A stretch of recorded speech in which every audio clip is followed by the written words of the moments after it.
Hello friends, कैसे हैं आप सब। आपका मेरे यूट्यूब चैनल पे स्वागत है। आज का मेरा टॉपिक है hypoplastic nasal bone. Hypoplastic nasal bone क्या होता है? हाइपोप्लास्टिक नेज़ल बोन होता है जो नेज़ल बोन होती है। नेज़ल मीन्स नोज़, और नोज़ नाक की हड्डी। नाक की हड्डी का कम होना या पूरी तरीके से गायब होना। नाक की हड्डी का गायब होने का मतलब ये नहीं है कि नाक ही नहीं बनी है बच्चे की। ये अनबॉर्न बेबीज़ की बात कर रही हूँ, जो बच्चों ने अभी तक जन्म नहीं लिया है। और ये कब निकल के आती है ये कंडीशन? जब हम अल्ट्रासाउंड कराते हैं, या 12वें हफ्ते में इसे चेक किया जाता है। उसके बाद इसे 20वें हफ्ते, 18 से 20वें हफ्ते में जो अल्ट्रासाउंड होता है उसमें भी इसको चेक किया जाता है। तो इसमें क्या चेक किया जाता है कि ये बोन जो है, ये जो एक प्रॉपर मेजरमेंट दिया जा रहा है उस क्राइटेरिया में ये फॉल हो रहा है कि नहीं हो रहा है, या कि ये हड्डी बनी ही नहीं है। मेरे केस में जो मेरी बेटी है 2.5 महीने की अभी, उसका जब वो मैंने फर्स्ट अल्ट्रासाउंड करवाया था, नहीं सेकंड अल्ट्रासाउंड मैंने जब करवाया था 12वें हफ्ते का, तो उसमें तो उसका नॉर्मल था। बट जब मैंने 18वें हफ्ते का जब अल्ट्रासाउंड करवाया तो उसमें उसका हाइपोप्लास्टिक नेज़ल बोन निकल के आया था। और वो जो जो एक फॉल होना चाहिए, इतनी की इतना मेजरमेंट होना चाहिए, उससे कम था। और वहाँ नीचे लिख के आ गया था अल्ट्रासाउंड रिपोर्ट के नीचे कि hypoplastic nasal bone. Hypoplastic nasal bone के कारण जो होता है, वो बच्चा आफ्टर बर्थ एक ऑटिस्टिक बच्चा हो सकता है, या और भी उसको गंभीर समस्याएं हो सकती हैं। लेकिन आज जो मैं बात करूंगी आप सबसे, मैं उन रिपोर्ट्स के बारे में नहीं बात कर रही हूँ जिसमें वो हड्डियाँ पूरी तरीके से गायब हैं या बनी ही नहीं है। मैं उनके बारे में बात करूँगी जिनकी बनी है, लेकिन हाँ ये उतनी नहीं है जितनी होनी चाहिए। तो मेरा बच्चा जो है आफ्टर डिलीवरी बिल्कुल ही नॉर्मल बच्ची थी मेरी। और ये डॉक्टर से मैंने कई बार पूछा, और अभी भी 2.5 महीने की हो गई है। वो अपने माइलस्टोन जो है वो टाइम पर सारी चीज़ें कर रही है। मेरा बच्चे को अगर मैं पेट के बल कर दे रही हूँ तो उसका नेक कंट्रोल है। अभी मैं उसको गोदी में ले रही हूँ तो उसकी नेक कंट्रोल है, बैबलिंग है, और स्माइल है, सोशल स्माइल है। ये सारी चीज़ें उसकी एक नॉर्मल बच्चे की तरह है। मेरे और भी 2 बच्चे हैं। मेरी एक बेटी है 6 साल की, मेरा एक बेटा है 9 साल का।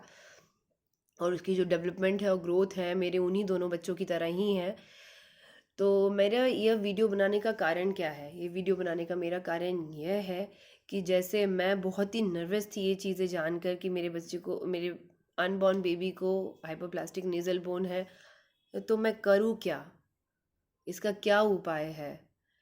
तो मैंने रिपोर्ट्स को अच्छी तरह जब पढ़ा, अपनी डॉक्टर से भी जब मैंने सलाह ली, तो उन्होंने कहा कि आप एडवांस चेकअप भी करवा सकते हैं। वैसे मुझे लगता नहीं कि ज़रूरी है, क्योंकि सिर्फ हाइपोप्लास्टिक नेज़ल बोन ही है, और कोई चीज़ें जो हैं उसके साथ साथ और कोई परेशानियां नहीं हैं। बच्चे की ग्रोथ और बॉडी पार्ट्स की सब जैसे नॉर्मल होनी चाहिए वो सारा नॉर्मल है।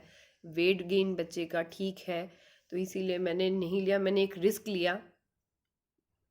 और रिस्क लेने पे मैंने भगवान से प्रार्थना की, भाई मेरा बच्चा नॉर्मल हो जाए और उसको कोई प्रॉब्लम ना रहे। तो उसको कोई प्रॉब्लम नहीं हुई।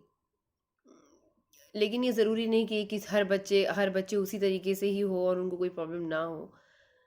लेकिन सिर्फ इस कंडीशन पे आप अपना बच्चा कंटिन्यू ना करें, उस बच्चे को अबॉर्ट करा दें, तो प्लीज़ उसको ये आप डिसीज़न लेने से पहले कई बार सोच लीजिएगा। इसमें एडवांस टेस्ट भी अगर आप एडवांस टेस्ट में करवा लेंगे, जैसे डबल मार्कर होता है, double marker test, triple marker test होते हैं, इसके आगे और भी होता है। और भी 2 एडवांस टेस्ट हैं, आप वो करा लें। मैंने डबल मार्कर ट्रिपल मार्कर दोनों कराया था, मेरे दोनों ही नॉर्मल रिपोर्ट्स आई थी। ये सोच कर ही मैंने अपना बच्चा कंटिन्यू किया। तो सिर्फ अगर इसी बेसिस पे आप अपना बच्चा अबॉर्ट करा रहे हैं तो प्लीज़ 2 बार सोच लीजिए, और इसके जो एडवांस टेस्ट है आप वो करा लीजिए। हाँ, अगर उसमें कुछ कॉम्प्लिकेशन आ जाती है तो आप अपने डॉक्टर की राय लेके आप अपना डिसीज़न ले सकते हैं।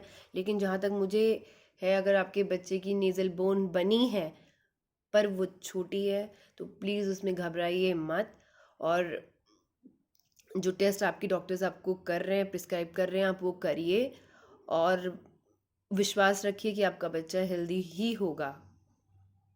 क्योंकि मेरा बच्चा जो है, मैं भी बहुत ही नर्वस थी, और मेरा बच्चा जो है वो, मेरी जो बच्ची वो बहुत ही नॉर्मल और हेल्दी और सुंदर बेबी है। और जब मैंने उसको लिया गोदी में तो मैं बहुत ही खुश थी, और मेरा पहला सवाल मेरे डॉक्टर से, मेरे पीडियाट्रिक से यही था कि शी इज़ नॉर्मल। तो दे सेड या शी इज़ एब्सोल्युटली नॉर्मल, वो बिल्कुल ही नॉर्मल और हेल्दी बच्चा है, तो आप प्लीज़ परेशान मत होइए। तो मैंने सोचा कि इसके बारे में मैं अपनी रिपोर्ट्स भी एक और वीडियो में शेयर करूँगी, जो मैंने वीक बाय वीक, जो मेरे मंथ बाय मंथ मेरे जो अल्ट्रासाउंड रिपोर्ट्स थे वो मैं आपके साथ शेयर करूँगी कि कितना होना चाहिए और कितना कम था। बस मेरा वीडियो बनाने का आज ये कारण यही था कि सिर्फ एक इसी चीज़ पर आकर आप मत घबराइए, आप अपने डॉक्टर से खुल के बात कीजिए इस बारे में, और अपने बच्चे की स्वस्थ और अच्छे कामना करिए, बस प्रार्थना करिए भगवान से, और सब ठीक रहेगा। ऐसा डरने की कोई बात नहीं है कि आप सिर्फ एक ही चीज़ पे आप आए और बिल्कुल घबरा गए और आपने कोई बहुत ही बड़ा स्टेप ले लिया। मैं ये नहीं बोल रही कि डॉक्टर्स पे विश्वास मत करिए, आप टेस्ट करिए, आप डबल मार्कर करिए, ट्रिपल मार्कर करिए, और भी जो टेस्ट आपको कहे जाते हैं आप वो करिए, लेकिन उसमें ये घबरा जाए मेरे बच्चे को कुछ हो गया या मेरा बच्चा में कोई परेशानी है, आप किसी एक प्रॉपर उस पर मत पहुंच जाइए कि हाँ बिना हुए ही। और मैं उन बच्चों की बात नहीं कर रही हूँ जिनका मिसिंग है, क्योंकि मिसिंग से रिगार्डिंग मेरा कोई एक्सपीरियंस नहीं है, उन बच्चों के लिए है जिनकी बच्चों का हड्डी जो है वो छोटी आती है, क्योंकि ये मेरा पर्सनल एक्सपीरियंस है। मैं अपना पर्सनल एक्सपीरियंस ही शेयर करी, जो माताएं बिल्कुल घबरा जाती हैं मम्मियाँ कि हाँ ये मेरा अनबॉर्न बेबी है, मेरा पहला बच्चा, उसको ये कैसी परेशानी है। तो बस उनकी थोड़ी सी घबराहट कम करने के लिए मैंने ये सोचा कि मैं ये वीडियो ज़रूर बनाऊंगी जब मेरा बच्चा हो जाएगा, और आज मैंने ये फ़ैसला लिया कि मैं ये वीडियो बना रही हूँ, और मुझे लगता है मेरी इस वीडियो से कई मम्मियों को थोड़ा सा टेंशन कम हो जाएगा। तो प्लीज़ आप ये वीडियो शेयर कीजिए, जिन जिन मम्मियों के, जिन जिन पेरेंट्स के जो अनबॉर्न बेबीज़ हैं उनमें ये चीज़ें आई हैं, तो प्लीज़ खुश रहिए, और खुश रहेंगे तो तभी एक हेल्दी और खुशनुमा बच्चा आपको पैदा होगा।